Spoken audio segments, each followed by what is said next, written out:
V7 city news కి స్వాగతం. వార్తల్లోని ముఖ్యాంశాలు. పిల్లలకు అందిస్తున్న మధ్యాహ్న భోజనం మెన్యూను పాటిస్తూ పౌష్టికాహారం నాణ్యతగా అందించాలన్న జిల్లా కలెక్టర్ వెంకటేశ్వర్. 4 రోజుల ముందు చంద్రగిరి ఏటీఎంలో చోరీ, దొంగతనానికి పాల్పడిన నిందితులను అరెస్టు చేసి రిమాండ్కు తరలిస్తున్నామని తెలిపిన జిల్లా ఎస్పీ సుబ్బారాయుడు. వినాయక చవితి వేడుకలకు సింగిల్ విండో ద్వారా అనుమతులు తీసుకోవాలి. పర్యావరణ రహితమైన మట్టితో చేసిన వినాయకుడిని ప్రతిష్ఠించాలన్న నగరపాలక సంస్థ కమిషనర్.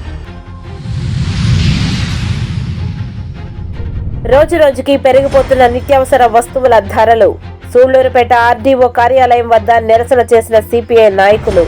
పిల్లలు మెచ్చి ఇష్టంగా తినే డొక్కా సీతమ్మ మధ్యాహ్న బడి భోజనం రుచికరంగా శుచిగా ఉండాలి అని ప్రభుత్వ మార్గదర్శకాల మేరకు మెనూ ఉండేలా బలవర్ధకమైన పౌష్టికాహారం అందించాలని జిల్లా కలెక్టర్ వెంకటేశ్వర్ పేర్కొన్నారు. మంగళవారం ఉదయాన్నం స్థానిక కలెక్టరేట్ సమావేశ మందిరం నందు కలెక్టర్ జిల్లాలోని పలు డొక్కా సీతమ్మ మధ్యాహ్న బడి భోజనం తయారు చేసే వంట ఏజెన్సీలు, కుక్స్, అక్షయపాత్ర, ఇస్కాన్, విద్యుత్ శాఖ అధికారులు, ఎడ్యుకేషన్ మరియు వెల్ఫేర్ అసిస్టెంట్లు కొంతమందితో కలిసి వర్క్షాప్ నిర్వహించి డొక్కా సీతమ్మ మధ్యాహ్న బడి భోజన పథకం అమలులో భాగంగా పిల్లలు మెచ్చి ఇష్టపడి తినేలా వారికి ఎంతో రుచికరంగా బలవర్ధకమైన ఆహారాన్ని ప్రభుత్వ మార్గదర్శకాల మేరకు అందించాలని సూచించారు. స్థానికంగా సీజనల్గా అందుబాటులో ఉండే కూరగాయలతో, ఆకుకూరలతో పిల్లలకు ఇష్టపడి తినేటటువంటి ప్రభుత్వ నిర్దేశిత మెనూ మేరకు వంటకాలు చేస్తే బాగుంటుందని అన్నారు. ప్రభుత్వం నుండి పోషకాలు ఉన్న రైస్ అందజేస్తున్నారని తెలిపారు. అక్షయపాత్ర, ఇస్కాన్ పలువురు ఏజెన్సీలు అధికారులు వర్క్షాప్లో పలు సూచనలు చేయగా వాటిని నోట్ చేసుకుని ప్రభుత్వానికి పరిశీలన కొరకు నిర్దేశిస్తామని కలెక్టర్ తెలిపారు. ఈ కార్యక్రమంలో జిల్లా విద్యాశాఖ అధికారి శేఖర్, ఉప విద్యాశాఖ అధికారులు, అక్షయపాత్ర ప్రతినిధులు, ఇస్కాన్ ప్రతినిధులు తదితరులు పాల్గొన్నారు. ఓట్ల మార్పులు, చేర్పులు తొలగింపు కోసం నిర్వహించే ఇంటింటి సర్వే పక్కాగా నిర్వహించాలని తిరుపతి నియోజకవర్గ ఓటర్ నమోదు అధికారి ఎన్ మౌర్య అధికారులను, సిబ్బందిని ఆదేశించారు. ఇంటింటి ఓటర్ల సర్వే నిర్వహణపై మంగళవారం కచ్చపి ఆడిటోరియం నందు సూపర్వైజర్లు, బూత్ లెవెల్ ఆఫీసర్లతో తిరుపతి నియోజకవర్గ ఓటర్ నమోదు అధికారి ఎన్ మౌర్య సమావేశం నిర్వహించారు.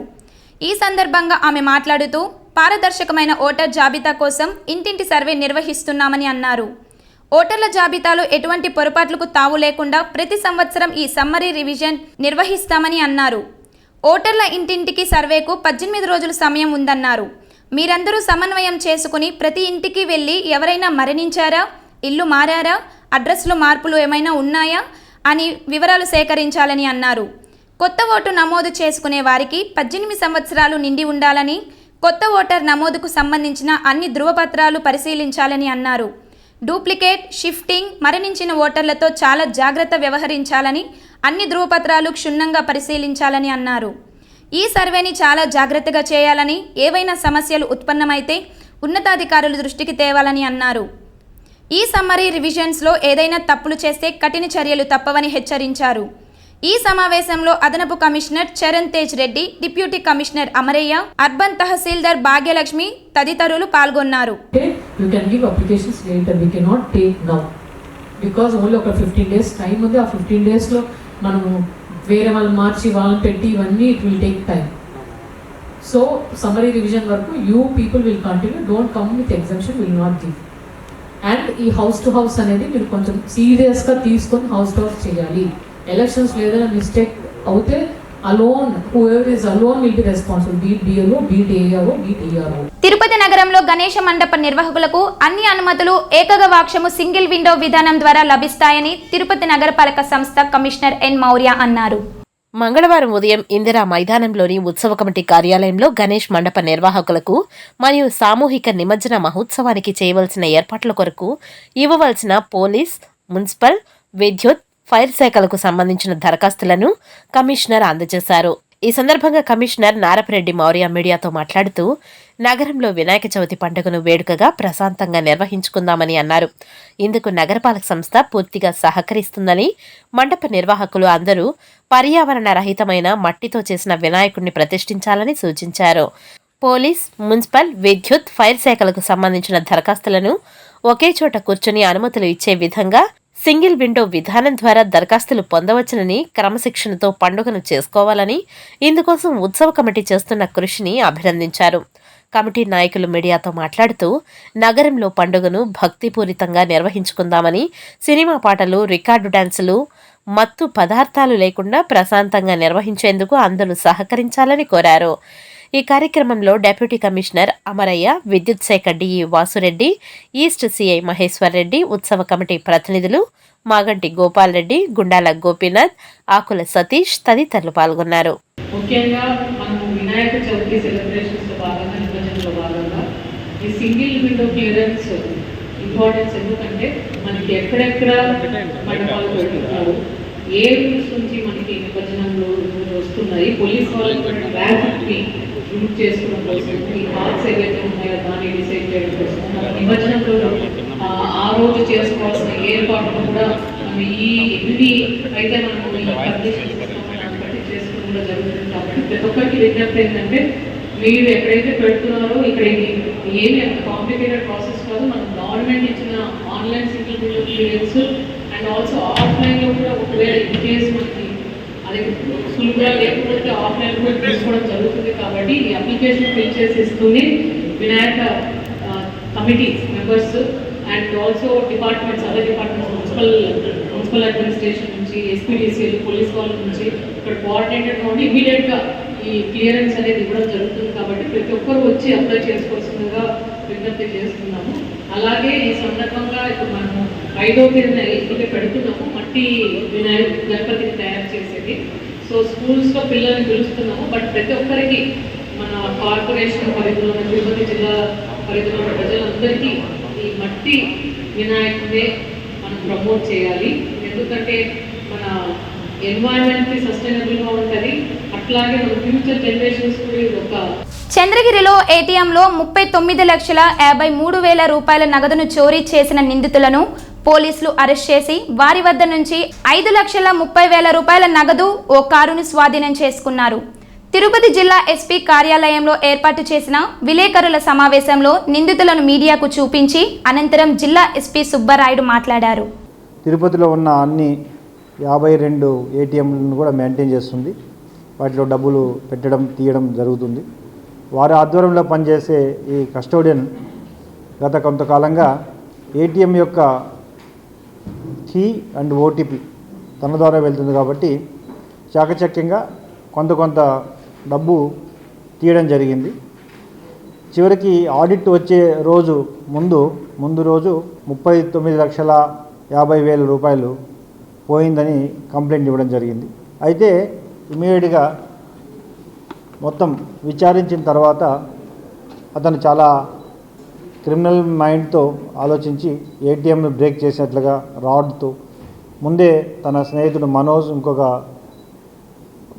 బుడల మనీష్ అనే ఇద్దరి సహకారంతో ఒక మారుతి నెంబర్ లేని కారును తీసుకొచ్చి బ్యాంక్ యొక్క సెక్యూరిటీ గార్డ్ వేషంలో మాస్క్ ధరించి, చేతులు గ్లౌజెస్ ధరించి ఒక పర్ఫెక్ట్ దొంగ మాదిరి దొంగతనం చేయడం జరిగింది. ఏటీఎంను కూడా రాడ్తో దాన్ని డ్యామేజ్ చేసి ఎవరో దొంగతనం చేసినట్లుగా చిత్రీకరించాడు.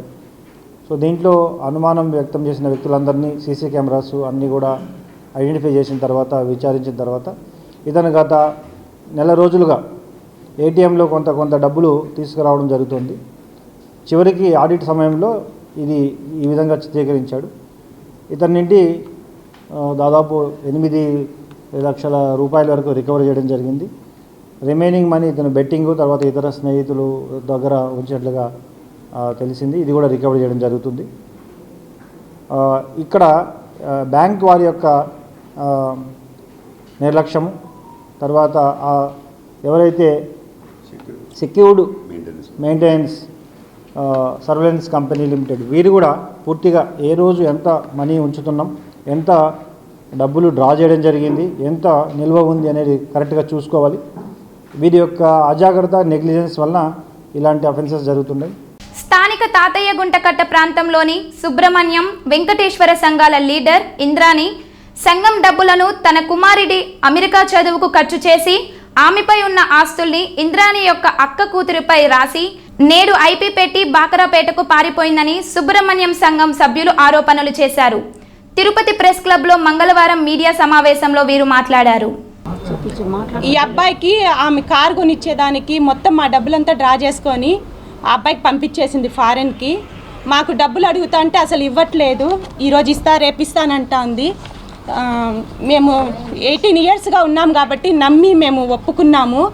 ఇప్పుడు ఏమంటే ఆమె ఐపీ పెట్టాలి అనుకుంటా ఉన్నారు. భవానీ SLF మాకు 9.5 lakh దాకా ఇవ్వాలి. 20 మందికి సార్, 2 సంఘాల వాళ్ళకి. మాకు తెలియకుండానే సైన్లు పెట్టుకునేసింది. అసలు మేము దేంట్లో సైన్లే పెట్టలేదు. మాకు అసలు ఏమీ తెలియదు. లాస్ట్లో మూమెంట్లో తెలిసింది. అంటే మాకు వచ్చింది మెసేజ్ అనమాట, మీ సంఘంలో ఇంత డబ్బులు తీసుకున్నారు, మీరు కట్టాల్సి వస్తుంది అన్నప్పుడు అప్పుడు తెలిసింది మేము ఇంత అమౌంట్ కట్టాలా అనేసి. అసలు మా ఇంట్లో చెప్తే ఎవరు ఒప్పుకోవట్లేదు. మా హస్బెండ్లు అయితే మమ్మల్ని చాలా తిడుతున్నారు, మీరు ఎట్లా సైన్లు పెడతారు అనేసి.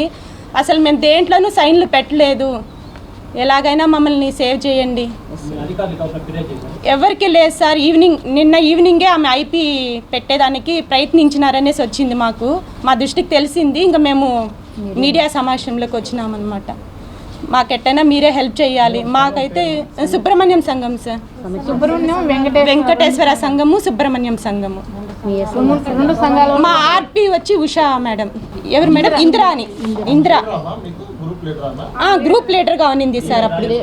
అవును సార్, అవును. ఇందిరా చెంగారెడ్డికి అన్నీ తెలుసు సార్. తను ఇప్పుడు ఏమీ తెలియనట్టు నటిస్తున్నాడే కానీ అన్నీ తనకు తెలుసు. చెంగారెడ్డి అనే ఆయనకి అన్నీ తెలుసు. ఓపిగా కూడా ఉన్నింది. ఈ అబ్బాయి కోసం అలా చేసింది. 2 కొడుకులు, చదువుల కోసం. ఇందిరా చెంగారెడ్డి. ఎన్నికల మేనిఫెస్టోలో ఇచ్చిన విధంగా కూటమి ప్రభుత్వం బ్రాహ్మణులు, నాయ బ్రాహ్మణులకు ఇచ్చిన మాట నిలబెట్టుకున్నారని people's women's right committee AP state people's women's president Lavanya Palghat మీడియాకు తెలియజేశారు. తిరుపతి ప్రెస్ క్లబ్లో మంగళవారం విలేకరుల సమావేశంలో బ్రాహ్మణుల కులస్తులు మాట్లాడారు. నిత్యం అనునిత్యం దైవ సేవలో ఉంటూ, మరి ముఖ్యంగా అయితే బ్రాహ్మణులైతే దైవ స్వరూపంగా చెప్తాము. నాయి బ్రాహ్మణులైతే స్వామివారిని మేల్కొల్పేటప్పటి నుంచి పవలింపు సేవ వరకు అనునిత్యం ఉండేటువంటి కులాలు ముఖ్యమైనవి బ్రాహ్మణులు, నాయి బ్రాహ్మణులు. అటువంటి మాపై కరుణ చూపించినటువంటి మా ప్రియతమ ముఖ్యమంత్రి వర్యులు నారా చంద్రబాబు నాయుడు గారికి, ఉప ముఖ్యమంత్రి వర్యులు కొనిదెల పవన్ కళ్యాణ్ గారికి కృతజ్ఞతలు తెలియజేస్తున్నాం. కలియుగ ప్రత్యక్ష దైవం శ్రీ వెంకటేశ్వర స్వామి వారికి నిండు నూరేళ్ల ఆరోగ్యాలను ప్రసాదిస్తూ వారి ద్వారా మా కులాలకు మరింత మేలు కలిగించేలా చేయాలని గతంలో బ్రాహ్మణులకు, నాయి బ్రాహ్మణులకు తెలుగుదేశం ప్రభుత్వం అయితేనేమి, జనసేన ప్రభుత్వం వ్యతిరేకమని కొన్ని ప్రచారాలు చేయడం జరిగింది. ఈ యొక్క నిర్ణయంతో వేలాది మంది బ్రాహ్మణులు, నాయి బ్రాహ్మణుల యొక్క జీవితాల్లో వెలుగు రాబోతున్నాయి. అంటే ఈ కూటమి ప్రభుత్వం బ్రాహ్మణులకైతేనేమి, నాయి బ్రాహ్మణుల పక్షాన అండగా ఉంది అని తెలియజేయడానికి ఇది ఒక నిదర్శనం. గతంలో 1047 దేవాలయాలుంటే నామమాత్రంగా కొన్ని దేవాలయాల్లో మాత్రం పాలక మండలి సభ్యులుగా నియమించి, అది కూడా ఎన్నికలకు ముందు 6 నెలల ముందు నియమించడం జరిగింది.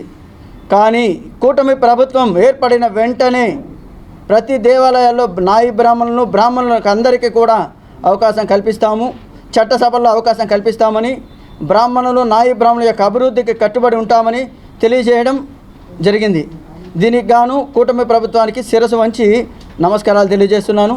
మొత్తం ఏపీలో ఉన్నటువంటి దేవస్థానాల్లో ఎండోమెంట్ డిపార్ట్మెంట్ మరియు టీటీడీ దేవస్థానాల్లో కూడా ఉన్నటువంటి ప్రైవేటు దేవస్థానాలలో ఉన్నటువంటి బ్రాహ్మణులకు జీత వేతనాలు 10,000 నుంచి 15,000 రూపాయల వరకు పెంపు, అదేవిధంగా ధూపదీప నైవేద్యాలకు గాను 5,000 రూపాయల నుంచి 7,000 రూపాయల వరకు పెంపు, అదేవిధంగా వేద విద్యను అభ్యసించి నిరుద్యోగంగా ఉన్నటువంటి బ్రాహ్మణులకు నిరుద్యోగ భృతి 3,000 రూపాయల వరకు ఇస్తామని చెప్పేసని ముఖ్యమంత్రి వర్యులు తెలియజేశారు. అదేవిధంగా టీటీడీ దేవస్థానాల్లోనూ ఎండోమెంట్ డిపార్ట్మెంట్లో కూడా ఉద్యోగాలే కాకుండా పాలక మండలి సభ్యులుగా కూడా నియమిస్తామని, ఈ కూటమి ప్రభుత్వంలో బ్రాహ్మణులకు కూడా అవకాశాలు కల్పిస్తామని చెప్పేసని నారా చంద్రబాబు నాయుడు గారు అధికారంలోకి వచ్చిన వెంటనే తెలియజేయడం జరిగింది. రాష్ట్ర ఉప ముఖ్యమంత్రి జనసేన పార్టీ అధినేత కొనిదెల పవన్ కళ్యాణ్ జన్మదిన వేడుకలు తిరుచానూరు ఫ్లైఓవర్ బ్రిడ్జి ఆవరణంలో సోమవారం రాత్రి వెంకట్రాయల్ ఆధ్వర్యంలో ఘనంగా నిర్వహించారు. ఈ సందర్భంగా ఆయన మీడియాతో మాట్లాడారు. భారీగా సంబరాలు అయితే చేయడం జరిగింది. అటు జనసైనికులు కావచ్చు, ఇటు వీర మహిళలు కావచ్చు, అదేవిధంగా ఎన్డీఏ కూటమి నాయకులైనటువంటి టీడీపీ, బీజేపీ నాయకులందరూ కూడా ఈ జన్మదిన వేడుకల్లో పార్టిసిపేట్ చేసి అందరూ కూడా ఈ ఎలక్షన్ గెలుపు తర్వాత మొట్టమొదటి పుట్టినరోజు జరుపుకుంటున్న మా పవన్ కళ్యాణ్ గారికి హృదయపూర్వకంగా ప్రతి ఒక్కరం కూడా ఆయనకు తోడుగా నిలుస్తామని మాట ఇచ్చుకుంటూ ఆయన జన్మదినాన్ని ఎంతో గర్వంగా జరుపుకుంటాం. ఎందుకంటే ఇటువంటి నాయకుడు మళ్ళా రాష్ట్రంలో ఎప్పుడు వస్తాడో తెలియదు. వచ్చిన పవన్ కళ్యాణ్ గారిని, ఒక వజ్రం లాంటి పవన్ కళ్యాణ్ గారిని, ఒక నిజాయితీ గల పవన్ కళ్యాణ్ గారిని మనందరం కూడా ఆయనకు అండగా నిలబడాల్సిన అవసరం ఉంది. ఎందుకంటే ఈరోజు రాష్ట్రం అదో దిశగా ఉన్నప్పుడు రాష్ట్రానికి అండగా నిలబడి ఒక మంచి ప్రభుత్వం నిలబెట్టి ఎన్డీఏ కూటమిలో భారీ విజయానికి కీలకంగా వ్యవహరించినటువంటి పవన్ కళ్యాణ్ గారికి ఈరోజు గెలుపు తర్వాత మొట్టమొదటి జన్మదిన వేడుకలు మేమందరం కూడా ఎంతో ఉల్లాసంగా జరుపుకోవడం జరిగింది. సూలూరుపేటలో మంగళవారం సిపిఐ ఆధ్వర్యంలో సూలూరుపేటలో ఆర్డీఓ వద్ద ధర్నా నిర్వహించారు.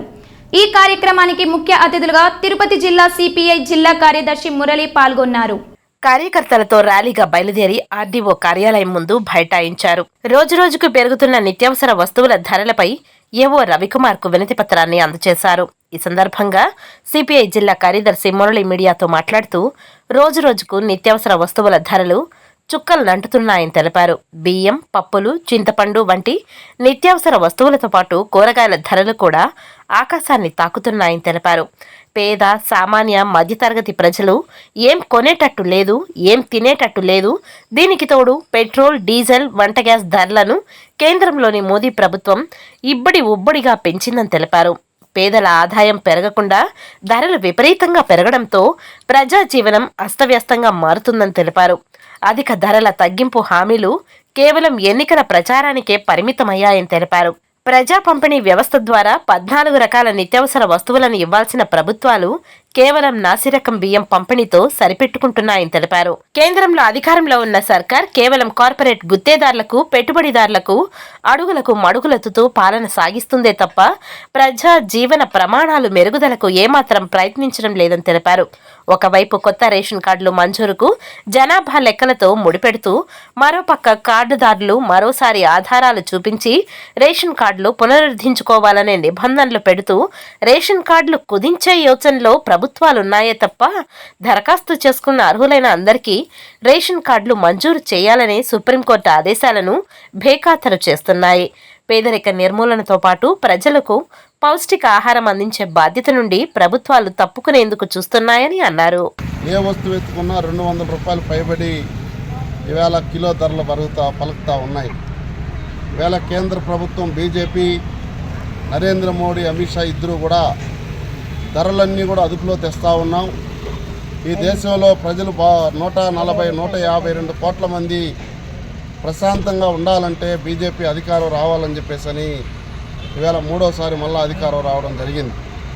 మేము ఈవేళ సిపిఐగా చెప్తా ఉన్నాం, 2014లోని ధరలు ఈరోజు 2024లో ఉన్న ధరలకు వ్యత్యాసం ఎంత ఉందో ప్రజలను ఆలోచించుకోమని చెప్తా ఉన్నాం. అందుకోసమే ఈవేళ భారత కమ్యూనిస్ట్ పార్టీ ఆధ్వర్యంలో భారతదేశ వ్యాప్తంగా ఉన్నటువంటి ఎంఆర్ఓ కార్యాలయాలు, ఆర్డీఓ కార్యాలయాలు, కలెక్టర్ కార్యాలయాల దగ్గర ఆందోళనకు పిలుపునివ్వడం జరిగింది. ఈవేళ ఈ ఆందోళన కార్యక్రమంలో భాగంగానే ఇక్కడ తిరుపతి జిల్లాలో నిన్న కలెక్టర్ ఆఫీస్ దగ్గర చేశాం. ఈరోజు సత్యవేడు, తిరుపతి, మన సూలూరుపేట 2 చేసి సూలూరుపేట ఆర్డీఓ కార్యాలయం దగ్గర జరుగుతూ ఉంది. వీకోటలో జరిగిన ఘటనపై ప్రజలందరూ సమన్వయం పాటించాలని పలమనేరు ఎమ్మెల్యే అమర్నాథ్ రెడ్డి సూచించారు. వీకోటలో ఇరు వర్గాల ఘర్షణ నేపథ్యంలో మంగళవారం పర్యటించారు. ఈ సందర్భంగా ఆయన మీడియాతో మాట్లాడుతూ నిన్న జరిగిన ఘటన దురదృష్టకరమని, ఇరు వర్గీయులు అన్నదమ్ముల్లా కలిసిమెలిసి ఉన్న చోట చిరు వివాదం ఇలా ఘర్షణకు దారితీయడం బాధాకరమని అన్నారు. జిల్లా కలెక్టర్, ఎస్పీలు రాత్రి పరిస్థితిని అదుపులోకి తీసుకువచ్చారని, ప్రజలందరూ ఎవరి మాట వినిపించుకోకుండా ఉంటే వీళ్లు అదుపులోకి తీసుకువచ్చారని, సంయమనంతో వ్యవహరించాలని అన్నారు. గొడవలు, దుకాణాలు నష్టపోయిన వారికి ప్రభుత్వం ద్వారా తగిన పరిహారం ఇప్పించేందుకు కృషి చేస్తామని తెలిపారు. ఈ ఘటనకు కారకులైన బాధ్యులపై చట్టపరమైన చర్యలు తీసుకుంటామని తెలిపారు. కలెక్టర్ గారిని, ఎస్పీ గారిని నేను కొంచెం దూరంలో ఉంటే ఇద్దరిని కూడా రాత్రి ఇక్కడికి వెళ్ళమని చెప్పడం, ముఖ్యమంత్రి గారి నోటీసులు పెట్టడం, వాళ్ళు వెంటనే ఇక్కడికి రావడం, రాత్రి ఎంత లేట్ అయినా కలెక్టర్ గారు, ఎస్పీ గారు దాదాపు ఈ యొక్క సంఘటనకు సంబంధించినటువంటి దాన్ని అలాగే మరి శాంతియుతంగా రాత్రి అంత లేటుగా కూడా చేయడం అనేది నిజంగా కూడా అధికారులను కూడా నేను మనస్ఫూర్తిగా కూడా ఈ కార్యక్రమానికి రావడానికి అభినందిస్తున్నా. దీన్ని తగ్గించి ఈరోజు నార్మల్ స్టేజ్కి తేవాల్సినటువంటి పరిస్థితి కూడా ఉంది. నేను ఇక్కడ వీకోట్లో ఉండేటువంటి ముఖ్యమైనటువంటి వాళ్లకు, అదేవిధంగా ప్రజలకు కూడా, హిందూ ముస్లిం సోదరులకు కూడా నేను ఒకటే కోరుకుంటున్నా, మళ్ళీ శాంతియుతంగా ఉండేటువంటి ప్రాంతం, ఇక్కడ ఎప్పుడూ కూడా మత ఘర్షణ లాంటివి జరగల, అటువంటి వాటిని ప్రోత్సహించవద్దని చెప్పి నేను మనస్ఫూర్తిగా వాళ్ళకి తెలియజేసుకుంటున్నాను.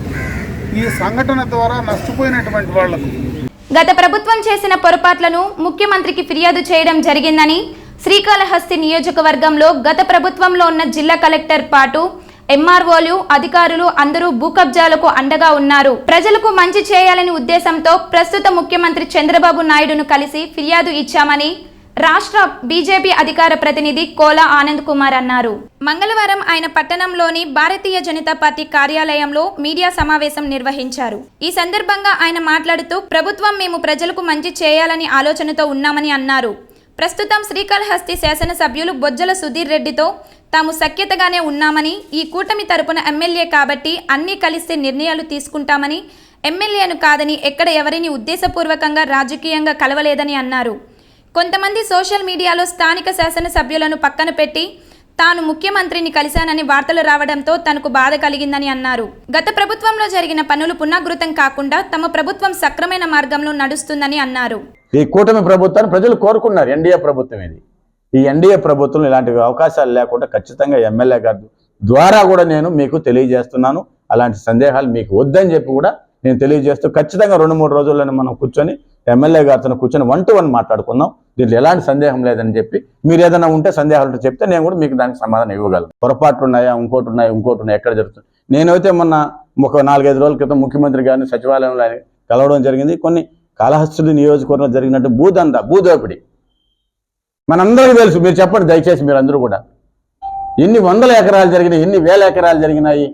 ఎలక్షన్కి మరి నోటిఫికేషన్ ముందు చట్టం తీసుకొచ్చారు. ఆ చట్టం ఎవరి కోసం తెచ్చారు? ప్రజల కోసం తెచ్చారా? ఏం చట్టం అది చెప్పండి. డీకేటీలు మొత్తం కూడా వాళ్ళు ఆన్లైన్లో పెట్టుకునేసి వాళ్ళ కలెక్టర్ ముందున్నటువంటి ఒక దొంగ దుర్మార్గుడు అతను వెంకటరమణారెడ్డి, ఆ దొంగ ఏం చేసినాడు? ఈరోజు మరి కేవపురం మండలం పవనార్కండ్ పంచాయతీలో మరి 6 ఎకరాల భూమినన్నా అసలు లిస్టులో లేదు. గవర్నమెంట్ ల్యాను డీకేటీగా విలేజ్ సృష్టించి వీళ్ళదని రిజిస్టర్ కూడా చేసేసారు. ఇప్పుడు దొంగలు సబ్ రిజిస్టర్లు కలుసుకొని, ఈ దొంగలంతా కలిసి గత ఎంఆర్ఓలు కలుసుకొని 3 కోట్లకు అమ్మేశారండి. శ్రీకాళహస్తీశ్వర స్వామిని మంగళవారం తిరుపతి జిల్లా ఎస్పీ సుబ్బారాయుడు దర్శించుకున్నారు.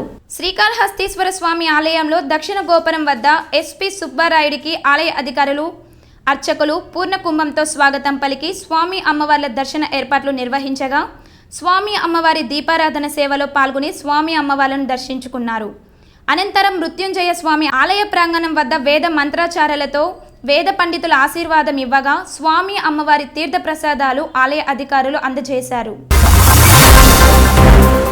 చంద్రగిరి నియోజకవర్గం అనుప్పల్లిలో జన సైనికుడు గోపి తల్లిదండ్రులకు జేఎంసీ ట్రస్ట్ నుంచి ₹1,00,000 చెక్ను ఆరణి మదన్ అందించారు. జనసేన అధ్యక్షులు పవన్ కళ్యాణ్ పుట్టినరోజు వేడుకలకు ఫ్లెక్సీలు కడుతుండగా విద్యుత్ షాకు గురై గోపి మృతి చెందగా మధు అనే యువకుడికి గాయాలయ్యాయి.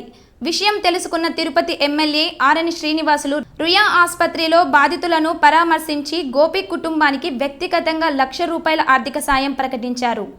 దీనికి అనుగుణంగా ఆరణి మదన్ గోపి అంతిమయాత్రలో పాల్గొని నివాళులు అర్పించారు. అనంతరం గోపి తల్లి రాజేశ్వరి, తండ్రి దామోదరంలకు ₹1,00,000 చెక్ అందించారు. మృతుని కుటుంబ సభ్యులకు అన్ని విధాలా అండగా ఉంటామని గోపి తల్లిదండ్రులకు ఆర్ఎన్ మదన్ భరోసా ఇచ్చారు. జనసేన అధ్యక్షులు డిప్యూటీ సీఎం పవన్ కళ్యాణ్ పార్టీ తరపున ఇప్పటికే ₹5,00,000 ఆర్థిక సాయం ప్రకటించిన విషయం తెలిసిందే. ఈ కార్యక్రమంలో జనసేన చంద్రగిరి ఇన్ఛార్జి దేవర మనోహర్, తిరుపతి నగర అధ్యక్షులు రాజారెడ్డి, ఆకేపాటి సుభాషిణి, శ్రావణ్ తదితరులు పాల్గొన్నారు. గత 3 రోజులుగా వరదలు విజయవాడను అతలాకుతలం చేసి ప్రజల ఇళ్లలో నుంచి బయటికి రాని పరిస్థితులను చూసి వెనువెంటనే స్పందించిన reach global foundation chairman doctor Ramesh Nath Lingutla ఆధ్వర్యంలో తిరుపతి నుంచి విజయవాడలోని సింగ్ నగర్, చిట్టి నగర్ తదితర ప్రాంతాలకు తమ సేవా సంస్థ ప్రతినిధుల ద్వారా సుమారు 2 లక్షల రూపాయలు విలువైన ఆహార పొట్లాలు, వాటర్ బాటిళ్లు, బిస్కెట్ ప్యాకెట్లు, పాల ప్యాకెట్లు తదితర నిత్యావసర సదుపాయాల సామాగ్రిని అందించారు. ఈ సందర్భంగా డాక్టర్ రమేష్ నాథ్ లింగుట్ల మాట్లాడుతూ విజయవాడను వరద విపత్తు అతలాకుతలం చేసినటువంటి నేపథ్యంలో నవ యువ నాయకుడిగా ముఖ్యమంత్రి చంద్రబాబు నాయుడు రాత్రి పగళ్ళు అలుపెరగకుండా అధికారులను అప్రమత్తం చేసి బాధితులకు ధైర్యం చెబుతూ బోట్లల్లో తిరుగుతూ నడుములోతు నీళ్లలో తిరుగుతూ అధికారులను చైతన్యపరుస్తూ తిరుపతి నుంచి నేను సైతం అంటూ మా సంస్థ తరపున మా ప్రతినిధులను పంపించి విజయవాడలో ముంపుకు గురై ఆసరా కోసం ఎదురు చూస్తున్న కొన్ని ప్రదేశాలలో సాయం అందించడం జరిగిందని అన్నారు. వార్తలు ఇంతటితో సమాప్తం. నమస్కారం.